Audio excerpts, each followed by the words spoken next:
When you have dreamt about something your whole life and then you go and you get it and it turns out nothing like what you had hoped or expected or imagined, it will destroy you. That, mi gente, is Sweta Govani, who's about to tell us what happens when you finally get the thing you want and then find yourself asking, is this it? Welcome back to the Corporate Detox, the podcast where we talk about work, ambition, and life in and after corporate. Because, mi gente, we needed this. It's me, Erilsa, longtime marketing expert and your favorite corporate escape artist. We spend so much of our lives chasing the next milestone, the promotion, the title, the dream company, the role we've quietly convinced ourselves will finally make all the sacrifice worth it. Sweta actually got there. After 15 years building startups from pre-revenue through IPO, generating more than 85 million in revenue, and helping launch what would become one of the world's largest innovation platforms for entrepreneurs. She built the kind of career many people spend their entire lives chasing. But in 2022, after years of working toward what she believed was the perfect job, Sweta landed it. Or so she thought. As someone who walked away from my own corporate career, I thought we'd spend our conversation talking about leaving. Instead, we found ourselves exploring the much harder question. What happens when you get the thing you wanted and still feel empty? There's so much shame, guilt, embarrassment. So for me, the full story is that I worked my way up to my dream job. Truly, this job was created for me. I promise it was. It was like the perfect experience. I don't think they could have found anyone else to do exactly what they needed. And it was at the intersection of tech, marketing, social impact, specifically helping entrepreneurs. It was literally the perfect thing. There's such few things like this that exist. And so I was really happy. I had worked my whole life towards it and had taken a bet by making that pivot. So instead of going the traditional sort of climbing up the ladder, I had pivoted a little into social impact. I'd already done the thing a little bit, and then I was terminated from that job. It's a very long, very convoluted story. There was so much shame, guilt, stress, embarrassment of I did something. It was my dream job. I'd worked my whole life and worked so hard, not only in my career, but to qualify for that job for years. I was literally doing hours of pro bono work. I basically had two full-time jobs. This one was full-time paid, one was pro bono. So I could get the social impact experience I needed to qualify for this job. It was insane. I'd done everything I could to get there, and then it was taken away from me when I wasn't planning on it. I was planning to leave anyway, so I was kind of mad. It's like, Yeah. I was going to leave anyway. Yeah. I know. It's so crazy in those moments. Did you feel fulfilled? Like, this is Oh it? my gosh. I still remember the early days. I'm like, pinch me. Is this real? I did it. I did it. I got here. I worked so hard. Like I moved to the US at 13 without my parents. Had to figure it all out. Graduated with straight A's, high honors, graduated a whole year early out of college. Did all the things I had to do. I got the job. Like I did it. This is everything little Sweta could have dreamed of. I got it. It was insane. It was surreal. And I remember the first week, I was just walking around like, is this really my life? Like, it was just surreal. It was surreal. So crazy. How long did that feeling last? I don't know how exactly when it shifted. I was really, really excited about the industry that I was working in. It's what I wanted to work in, but it's not what it looks like from the outside at all. It's social impact. It's supposed to be making the world better. It's not really. That will screw you up so bad. I felt it was very slow. I think I was in denial for a really long time. At some point, I think I thought I was creating change from within. It's when you have dreamt about something your whole life and then you go and you get it and it turns out nothing like what you had hoped or expected or imagined, and it's actually the opposite. I can see it. You know what I mean? I was heartbroken. Yeah. I don't know how to explain it to you. I don't think there are words that can explain the heartbreak I felt because Literally everything little Sweta could have imagined, I went and got it. Mm-hmm. And then it didn't turn out that way. And I was like, crap, I'm out of dreams. I don't know Oh, what to do now. I've run out of dreams. yeah. When did that hit you? It was a slow change. I'd moved my way up to wanting to be head of marketing at a startup. And then this role was a startup that was incubated within a nonprofit. Insane. Like, this does not exist. It's very rare. I'm so fortunate I got this job. It was really cool. The main purpose of it was a tech platform. I was brought in to actually help design. So it's pre-product. I was brought in to help design the V1 and then take it to market. I did all the discovery and market research and everything, and then took it to growth to the largest platform of its kind in the industry. We, on paper, had achieved everything. Everything I was supposed to do, I was hitting all the targets. The board was really impressed. Everything was going well. However, I was at a conference in Ethiopia. We spent a week with all the major organizations and names we know. Amazing time. And then I spent 1 week after that just exploring Ethiopia. On that trip, one day I met a tour guide who's just amazing. And I was like, you're so good. I love helping entrepreneurs. It's just my life mission. I know that. I love helping the underdog and the early entrepreneurs, right? I'm like, yeah, let me help you. Like, you got this. You have this dream. Let's make it happen, you know? So like, you're so good. Like, you should have more clients. Why don't you go on TripAdvisor, create a profile? And he was like, I don't have internet on my phone. And I was like, oh, hold on. So you don't have access to internet. Is that common for many people?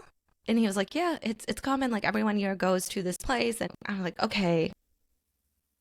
So we created a tech platform to help entrepreneurs in underdeveloped and developing countries. Meanwhile, there are people in those countries that don't have access to internet. So how can they access the tech platform? What have we done? What are we doing? Who are we helping? What is the point of this?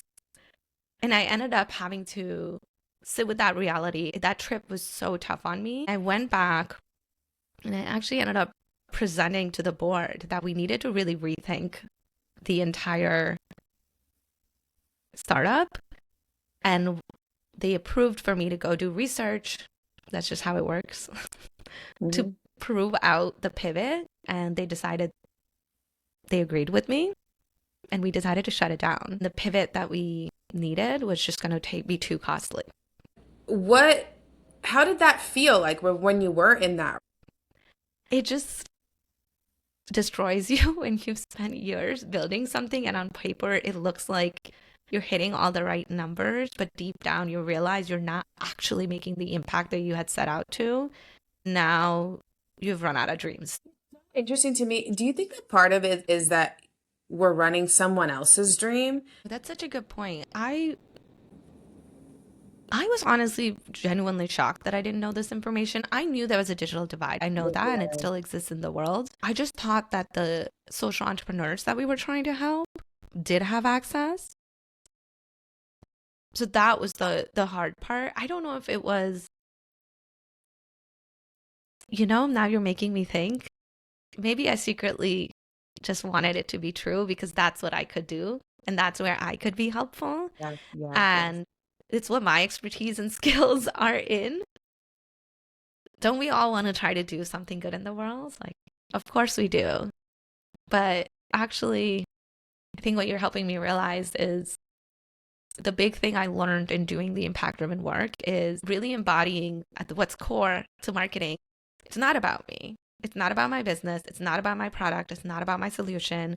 It's about the customer. What is it that they want? What problem am I solving for them? How does this thing that I'm trying to sell make their life genuinely better? And why is this the best thing for them? That takes a lot of work and a lot of letting go of your ego to center yourself truly in the people that you're trying to help in whatever way or serve or even sell to. I don't care whether it's profit, purpose, doesn't matter.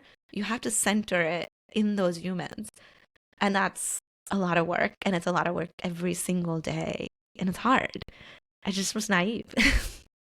Yeah, I just keep on thinking of other people's "is this it" moment, right? Where I feel like they are passionate about the customer, but we're still saying, hey, is this really it? Is this fulfilling me? This has come up a lot in the conversations I'm having, right? Most of the people I'm talking to, I would say, are comfortable. Yeah. They're doing sort of well for themselves. Think directors, VPs, doctors, lawyers. They're comfortable. They've worked their way up. What I've noticed, there's a few different things. When they say, "Is this is it?" Which, by the way, a lot of them don't say that because it's scary to admit that out loud, but they're saying a version of it.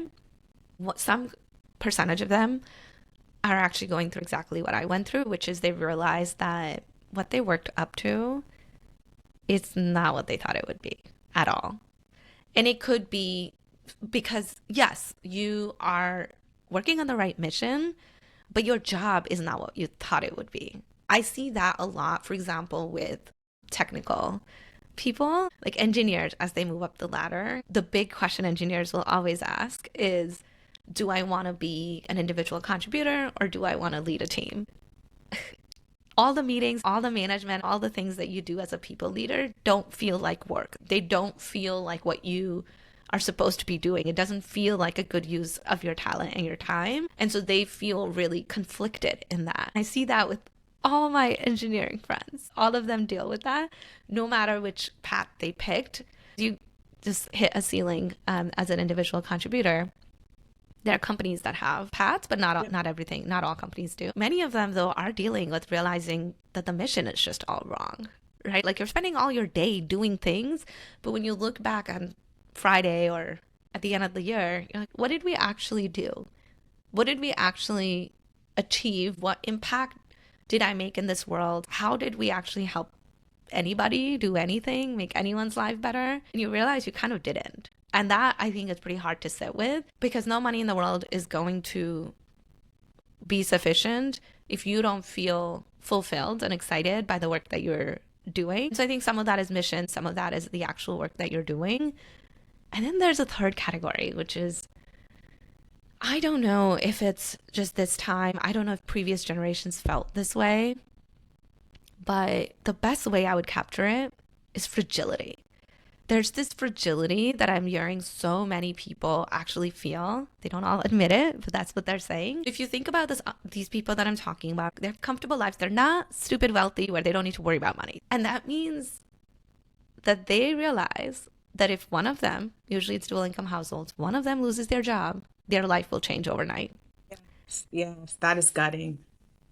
That is, how are you supposed to allow yourself to dream, to want more when your family's life depends on your paycheck? How can you give yourself permission to want more? It's scary. That's the truth. That's why so many high earners are stuck in corporate. It's not because they don't want a different life or are not capable of a different life. They think that they need to be in corporate to make it work. Yeah. It's scary. Yeah. And that it's why so many of us started our own thing when we got terminated. Yeah. Yeah. You're like, okay, well, this dream is done, which was, they don't always say the words, is this it?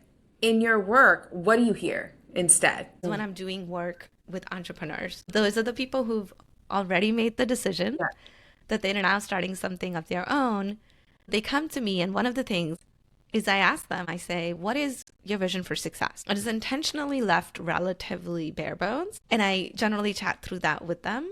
It is so inspiring to see actually the other side of it, where now they're telling you, they'll describe how many hours a week they want to work, how much money they want as their take home. They've done this math, they've thought about it, and they've realized they don't actually need as much, or some of them will say, actually, I want a lot more because I have this dream of this thing I want, right? And there's no right answer. I'm not here to judge. It's just, you can see the permission. They've gotten past that giving yourself permission to describe your dream life.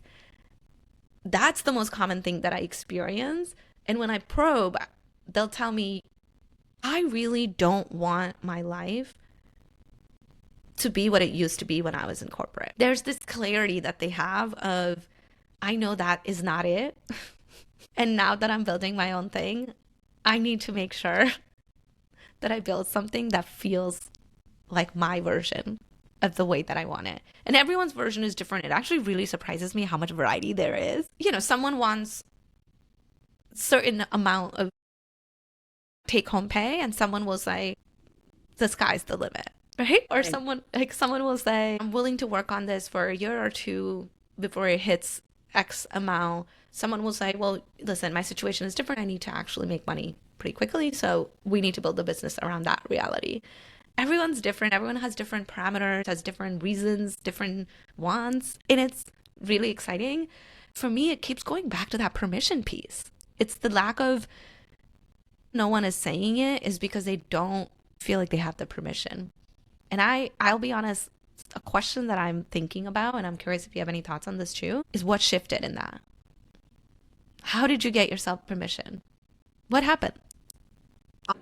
What was it that said that this is enough? I didn't know what more was, but I know that this was enough. And I feel like for me, it manifested as burnout. I had gained weight. I didn't know that that was what was happening to me. I was working so hard and I was like, when you love something, it shouldn't feel this much work, you know? And I think some people, even in my organization, knew in the sense that they were like, Adilsa, have you taken any time off? I just felt like to make this dream work, I just need to work even harder. I didn't recognize the signals early enough. I almost needed to hit bottom. And I wonder, how do they recognize that, you know, before they hit what I hit or how you hit it? Yeah, I so feel that. And by the way, it also manifested for me as burnout. I call it my crawling on the carpet phase because it's all I felt like doing. I didn't want to do anything else. I've always been a high achiever, and one of my friends describes it. She's like, Sweta, anybody's 110%. It's like you are 10%. I just work, like I operate at that level. And so even though I was destroyed, I was still getting work done and I was going above and beyond still. So you could never tell. The symptoms don't show up in the outcomes for high achievers. Yeah. That is the thing that I think is really, really important. It's hard to tell because you're like, oh, well, but like I'm making progress. I'm getting things done. And you might even be getting raises and promotions. But within you, something has shifted. And that's what I think makes it hard, right? The external symptoms are not there because as a high achiever, you're going to get things done. You just are. That is the easy part for you. Yeah. Getting things done is the easy part. Yeah. But I'm burnt out. I mean, it's really hard. Now you're thinking, hold on, what? I had no idea what I was going to do next. I was a senior level person in marketing and I was at Amazon. Like, what else could you have dreamed of? Okay, so while editing this conversation, I kept coming back to one word, permission. Because sometimes the hardest part isn't knowing something feels kind of off. It's admitting it. It's the quiet voice that says, who am I to walk away from this? I worked so hard to get here. People would love to have this opportunity. Maybe I just need to try harder. Those questions can keep us in places longer after we know something has changed. And maybe the strangest part is that even after we become successful adults, these decisions can make us feel like children again, still looking for someone to say, you're allowed. You don't feel allowed, permitted to just sit. And you know what I was shocked by at that time was, and nobody really knows this, but it took me a little bit to tell my mom that I had taken a break. I was like, can I tell my mom that I'm just quitting this Fortune 500 job? And she actually surprised me and reacted with, Adilsa, you've worked so hard. You deserve this. People surprise you. Oh my gosh. Yeah, I was definitely surprised with how my mom reacted as well in her own way, because I know how she shows up in the world, right? She's not really big with supportive words. That's not her love language. Yeah, but it was really cool to see. She called me. We hung up that day. She took it in, and then she called me back the next day, I think it was. She never does that. Just to say hi. And I was like, I know you really mean, how are you? Like, I was like, that is so sweet. She's literally never done that in my life. That is the immigrant, how are you? I'm like, nope, I know better. I know we need to talk about it more. And then you said want more. And I think that's so interesting because I feel that way. I'm super ambitious. I always want more. I actually had this epiphany recently. I've been having conversations with, I would say, like objectively successful people, self-identifying as genuinely happy. And I asked them, tell me what's making you happy, what doesn't, what happened, what changed. Like usually there's a change. And in that conversation, something came up. Someone said to me, if you were taught not to want as a child, it's really difficult being ambitious. That's mind blowing. It reminds me of when I decided to take my break. I sat with a career coach, like literally a month in, and she was like, "What are you doing here? You said you'd take a year off." And she looked at me and she said, "Adilsa, you're having first generation immigrant guilt right now." I could cry. The best way I can describe it is there's a before and after of the healing, the wanting, and then building the life you want. And the reason I realized that is because I realized recently that I hadn't given myself permission to want because I was taught to be grateful. I grew up in Mumbai. Poverty is very visible there. And I was taught, like, look at what these people, look at their lives. They have nothing. Look, you should be grateful for everything you have. Work hard. Don't take too big of a risk because you could lose everything. That's my version of the story. I was never given permission to want, and I internalized that as gratitude means I can't want more. Right. And that's not true. You can be grateful and ambitious at the same time. You have to give yourself permission to do that. And so that is the big trend that I'm seeing in all the conversations I've had, is they just have this level of conviction of, I want this thing. No justifications, unapologetically, and I'm going for it. Whatever it might be. So I've done a lot of work of what I don't want. I hope that people can start on that work because that may get them closer to where they should be. I totally agree with that. Can I recommend an exercise that I did that changed everything for me? If you're thinking, is this it? It's not it. So then the next question becomes, okay, well, what is it? And if you are a high earner, high achiever, I'm going to give you the practical one. The truth is you need to figure out a new way that you're going to make money. I like to think of it like we're all building our own wealth gardens. And when you think about what's the next thing that I'm going to plant in my wealth garden, that over time at least is going to replace the one that you're harvesting the most from right now, which is your corporate job, you have to think about these things. You have to think about, how much money do I need it to make? I love to think about it per month. When you're going off on your own, if you're new to this, remember you have to think about taxes and benefits. How long am I okay? How much money do I need it to make? By when do I need it to make this much money? And what am I willing to give? The time, the money, and any other resources that will be needed to achieve that. Be freaking stubborn about this and build the right business that gets you what you want. It sounds ridiculously simple because it is. And the reason I know people skip this step is because founders come to me having built the wrong business that they're trying to wrangle into achieving those things, but they never would have built that business in the first place if they had done this exercise first. Just be stubborn. You're building a business of your own. Be stubborn. Build your version, your dream. Don't build someone else's. Do whatever you want. Just be stubborn from day one.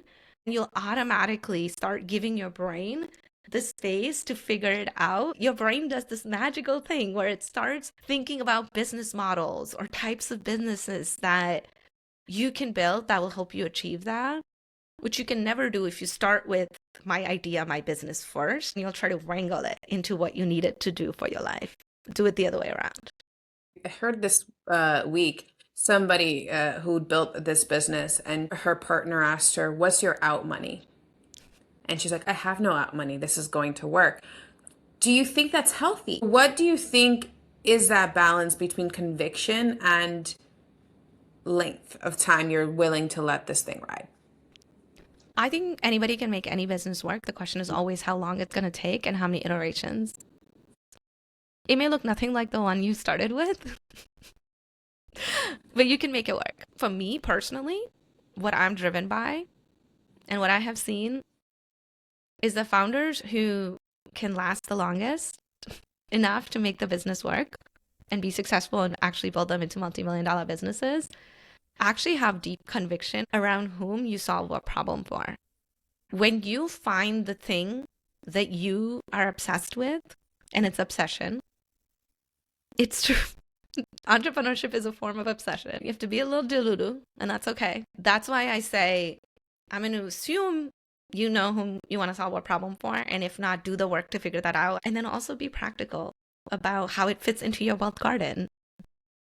And if you are building something that realistically is going to take you a long time, like you're planting a mango tree, that's not going to bear fruit for 3 to 5 years minimum. Okay, well, if you need to make money sooner, plant a basil. You can harvest next month, next week, depending on when you plant it, right? Be smart about that. Give yourself the runway you need, the personal runway. That's why I like thinking of your business as fitting into your wealth garden, because you need to think about, oh, this is my long-term bet. I have this vision. I'm stubborn about it. I have conviction. I know it's going to work, but it's going to take time. Who's going to pay the bills?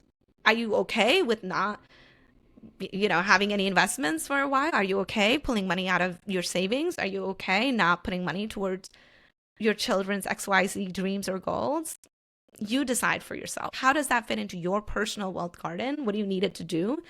And I always tell people, you will be shocked to hear how many founders actually are building 2 businesses. One is the mango tree and the other is the basil. There's nothing wrong with that. Build that bridge business to get you to your financial goals short term while you continue to build your vision. That's awesome. Do that. Go for it. It's not either or. Just figure out how it fits into your wealth garden and build the runway you need to do to build your dream. Go build your dream. Be stubborn. I think that's where the permission word comes into play, because I think what you called objectively successful people think that's failure. How did they get over that? Honestly, I think that is, I had to unlearn all of this. By the way, I say all this from personal experience. I think this is the corporate toxicity. Yeah. It's what we're learned. It's also a lot of immigrant guilt. Like, I need to keep doing the thing and I need to be really, really good at it. But actually, entrepreneurship by default, I'm going to say this, it's going to sound silly. Entrepreneurship by default means that I'm doing something new. And if I'm doing something new, how can I possibly expect it to work day one? I cannot. Nobody can do anything perfectly and be successful in try one. Even if you see an entrepreneur getting really lucky and getting really successful overnight, study what have they done? What did they have going for them? Most likely, this is not their first business. Most likely, they actually have skills or a network or something that they were able to leverage to actually get to that level of success suddenly. It's normal for businesses to literally take years to get to your vision of success for whatever you want. It's okay to do that. And it's actually smart to have a basil so that you give yourself that peace that you need, the clarity that you need. You have to take risks. You have to get creative. You need time. Any marketing channel you test, it's going to take time. How are you going to give yourself time to do the iterative process if you don't have the basil that's funding your life? Duh. How? I think that is the corporate toxicity. It's how do you get yourself deprogrammed? How am I more removed? What step am I taking away from it? But before that, it's building the idea. And you talked about life experiments and how important that is. Did you do coffee chats? What is it that ended up changing that direction of your life? Yeah. So when I was completely burnt out, crawling the carpet phase, I realized something had to change. So I did get a transition coach, which helped with the big life experiment that I ran for a while. I committed to 100 conversations. I didn't know who I was going to talk to. I didn't know what was going to come out of it. I just knew I needed to figure out a new direction because Sweta had run out of dreams. But first, the nerd that I am, I actually thought I was going to figure out a new job, a new career path. I made a list of 3 that I wanted, and I went and talked to people who had those jobs, did all the things you're supposed to do. After, I think it was about 10 or 20, I figured out I actually didn't want any of those jobs. I was like, oh, thank God, I cannot be burnt out again. Now I know what I care about. I had made a list of my requirements and I was like, none of these meet my requirements. We're out. Then I was like, all right, well, what do I do next? So if you're in that phase where you don't know what to do, what I would recommend, which is what I did in the next phase, was I started talking to people who were like me, people who had a background in tech, marketing, social impact, and I started asking them what they're doing, how they're making money, what are the wealth gardens they're building. And that's how I learned about consultants who were making more money than they were in corporate and working fewer hours. manager. I was like, that sounds like witchcraft. I don't believe it. This is amazing. And so then I talked to many more marketing consultants, specifically early stage, startup marketing consultants, because that's what my background was in. I kind of landed on a rough idea for what I wanted to do, which was marketing for early stage startups. And then I actually pivoted. This is a step I would recommend to everybody. If you have clarity on what you want to test, the first thing that you should do is go talk to your dream customers. Just go talk to them. So I committed to at least 50, but I really didn't set a limit. I said it has to be minimum 50 entrepreneurs in the earliest stages of their business, entrepreneurs of all types in different countries, different types of businesses, all the things. And I learned a stupid amount about the problems, specifically that I felt that I could solve for them. And that led me to then starting to post on LinkedIn. That then led me to niche communities that I joined, where I started making myself more visible and just talking about the things that I was learning and wanting to try. And that led me to my early clients. And I couldn't have planned any of that. I'm not going to pretend like this was the plan. It wasn't. The plan was, I'm going to have these conversations. I'm going to have an open mind. I'm going to center myself in the things that I'm looking for in my work, my requirements checklist. And I'm going to figure out whom I want to solve what problem for, and then I'm going to build a business around it. Like, even wanting to build a business came out of these conversations. I didn't even know I wanted to build a business. How long did this take you? The beginning phase was pretty quick, actually, because pretty quickly I realized that was not it. Yeah. I will also say, you don't need to do all three phases. Mm-hmm. You can just, whatever season in life you're in, maybe you're not as confused as I was. Listen, I was confused. I thought I was going to do one of these and find the answer. So again, give yourself permission to just do whichever one you need to, and then you'll figure it out as you go. You don't know what you don't know, which is a very difficult thing to accept as a high achiever when you're going out on your own, but that's the truth of it all.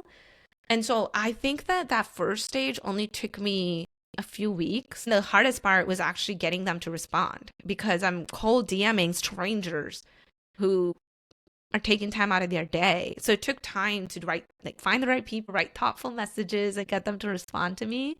That stage took long only because of that, but even then it was a few weeks. The second stage, also a couple of weeks, actually, a few weeks, I would say max. And pretty quickly I discovered what I wanted to do, and then it was really just about fleshing out how it was going to work, what my V1 would be. And the next stage continues forever. I keep talking to entrepreneurs, building new things all the time. That never stops, right? You should always be talking to your dream customers and understanding what's happening, because that has evolved a lot too. This was 4 years ago, right? Now, I think what we're seeing, this massive wave of women and people, I would say generally, like high achievers, building businesses in their 30s and 40s. There's a big wave. And that shift is newer. It wasn't happening, when I got started 4 years ago. There's always something shifting in the world. So keep up, keep having those conversations. But listen, if you don't get excited by those conversations, that in itself is a clue. Yeah. That, listen, but permission to listen, right?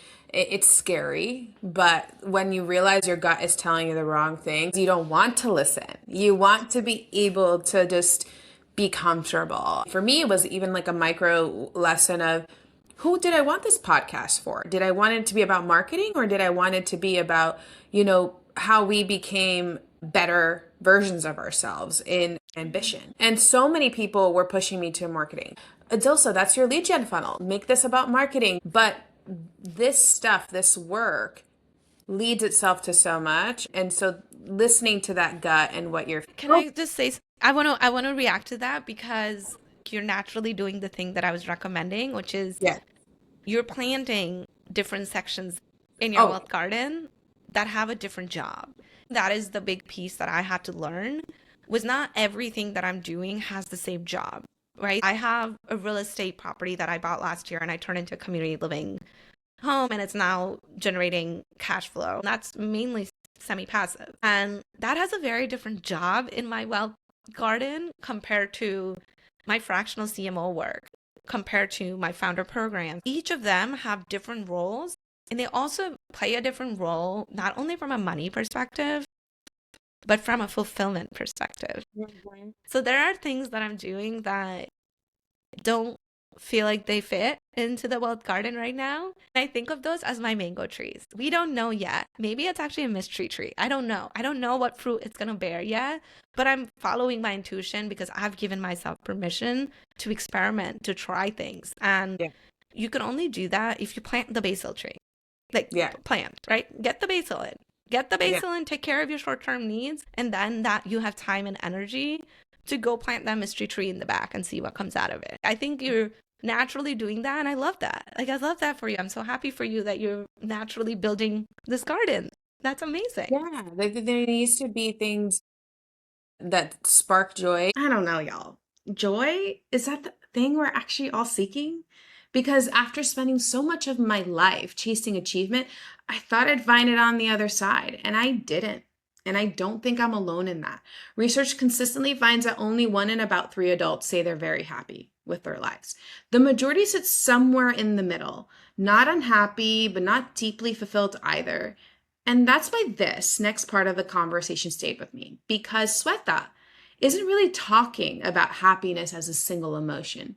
She's trying to understand something harder to define. What does a life that feels good to live actually feel like? There's so many words that you can use for what fulfilled means. Some people use happiness, excitement, contentment, fulfillment, peace. When you hear people debating that, what are the words that they're using? What do you think they're really asking? I don't, come back to me in a little bit. I want to tack on a little bit because it hit you about Ethiopia a little bit. For me, one of the early signals was somebody on my team's mom had terminal cancer. And my boss said, well, how is her work going to get done? You just saw that you were just a cog in the machine, and it's a business. Yep. Results need to happen. You realize it a lot through your career, but it was like it hit me in the face, so glaring that it just made me, is this the machine I want to operate in? Who was the first person that noticed it for you? I meant to ask my husband. I think it was him. He's such a sweetheart. Yeah. He's a very supportive person. And so he probably hasn't made the connection himself. But I do remember at work, everything is great. Again, high achievers. We always will get things done at work. But at home, I found myself feeling more agitated with life. And I think that was, as it always is, it always comes out around your favorite people, sadly. I try not to let that happen. But the people who live with you, they notice the shift in your energy and your aura. I was remote, by the way, so also hard for people to notice because they're not seeing me in person. Maybe my coworkers could have sensed it if we were working together live in person. But yeah, I think it was my husband who got the bad side of the deal. Okay, you're restless, you're agitated. When did you realize that that was kind of the beginning formula of starting to feel more fulfilled? Okay, so I left that work 4 years ago. Oh my gosh. Isn't that crazy? It's Yeah. a constant healing process, I think. I think when you, at least in my experience when I was terminated and from anyone else I've spoken to, it's a form of grief. It's just too emotional. Sadness, anger, all the stages. Right. And then it takes such a long time, and it only really makes sense years later what role that moment played in your life. It's really, really difficult. But I know I never want to end up that burnt out again. Now, I do think I notice when I'm getting shifty, when I'm not finding joy in the work I'm doing, when I'm getting irritated. I never used to believe this because this is a little woo-woo for me, but people talk about, I learned this concept of listening to your physical body. Like if you tense up, like what's happening if someone says something and you go like this? Listen to Yeah. your body. It's telling you something really important. I've really started to listen. I listen to my body, and I know if I do too much work, 1 day, 2 days, a week, I can keep going. That's not the problem.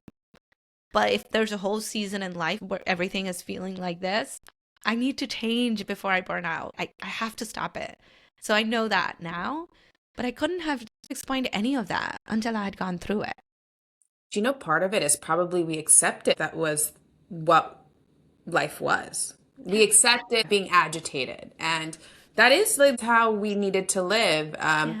And we didn't know that those were signals that maybe we weren't living. It's the immigrant thing you mentioned, right? Yeah, You yeah. think it's the price I pay. It's what helps me deserve this. It makes me qualified. It justifies me achieving what I'm achieving, being a little miserable. Yes. Oh, being a little miserable. I love those words. I also think, again, I keep going back to the permission thing. So many people stay because they haven't given themselves permission to not only want more, but want different. Like, this is what I dreamt of. This is what we were told. I think this is also a uniquely millennial issue because I'm looking at Gen Z. They don't think about any of this. Of course, because they saw what's happening to millennials. And now they're saying, well, there has to be a better way. So they don't feel, I think, the same level of commitment to the corporate ladder because they know Yeah, it's they're broken. like, we saw you. Don't want that. Yeah. Like, yeah, I'm not living that life, right? Like, I don't blame them. I think they're onto something. I think Yeah. millennials just figured it out a little too late. Yes, we're trying to reverse course, but man, I wish I'd done this before my late 30s. Like it would have been nice. Maybe. But we are wiser now. If you would say that you're happy, why do you think that is? I think for me, the big one that always resonates is peace. How do I create more peace through it so you don't get too high from too high Yes. or too low from too low? That for me would be like I've achieved what I need to achieve is this constant state of peace, like being able to roll with it. It seems for you there's a bit of both, content, excitement, but also peace at night. I've been thinking, I've been on this journey trying to define what being happy is or if that's even the right word. And the way that I would describe it is I think of it as, am I excited to wake up every morning and at peace when I go to sleep? I want to feel like I spent my day, like I have so much to do today that I'm excited about. Some days that excitement is like this weekend, my brother's visiting and I want to just the four of us go out tomorrow morning and find somewhere we can go swimming. Like that's it. That's what I'm excited for tomorrow. But a lot of days, even on Saturdays, I'm excited, genuinely excited to wake up on a Saturday morning and spend the day working on projects that I'm working on Yeah. because that's just who I am. So I want to be genuinely excited about whatever the day holds. And at the end of the day, I just want to feel at peace with however the day unfolded. That one I'm still working on Yeah. because days don't go as planned. So the type A recovering perfectionist in me is learning to be at peace and content with the way the day went, even if it was not exactly as planned. And if those two are not true, it probably means this is not it for you. Look, I mean, you've achieved one of two, which is much more than some, a lot of people who haven't given themselves permission. Is this it? I'm not there. What does being happy mean to you? A lot of people use different words for it. I think the words that I've heard are happy. So something someone said was, well, being happy is a uniquely American thing to chase. That we pretend like being happy is a state of being that can be achieved. And instead, happiness is actually one of many emotions that are normal to experience in any given day. And I loved that way of thinking about it. And then people talked about fulfillment, joy, peace, content. And I don't know if everyone can agree on the words, but what I have noticed is there's two things, maybe three. No matter what words people are using, the people who seem, whatever that word is that they'll use, happy, joyful, content, have these things in common. They have done the work to heal from whatever it is that they need to heal. Everyone has things we need to heal from, whatever that is, your childhood, your failures. I hate that word, but whatever those things are, you need to heal from it. Whatever stories you're telling yourself, you need to heal from that. Whatever healing work you need to do, heal. Heal from all the micro traumas in your life, heal. Second, that then leads to a conviction and clarity about what you want. The people who seem genuinely happy have done the work to heal from their micro traumas and all of the things that they need to heal from. And they're not always the things that people think of, right? It's not always big things. It's the little things that happen to us. Even if you had a seemingly perfect childhood, we all have things to heal from. So once you've healed from it, you can then give yourself permission to want things, and you can actually have clarity and conviction on what you want. And then you can build the life that gives you that. The people who seem genuinely fill in the blanks, happy, joyful, whatever, have done that work. They can tell me the before and after. They can tell me I used to chase X and that was all wrong for me because it was doing it because of this. And now what I want is this. If I were to put a gun to your head, what is the number one feeling that you feel needs to happen for it? Is this it? Oh my gosh, I only get to pick one word. One word, just one. And now I'll ask you the same question. What is the feeling you're trying to create in your life? Maybe this is your permission to start asking. Hasta la próxima. Only get to pick one word. Oh, I think it might have to be peace as well. Yeah. I think it has to be peace because it's the only thing that can coexist with the other emotions. It's the balance, right?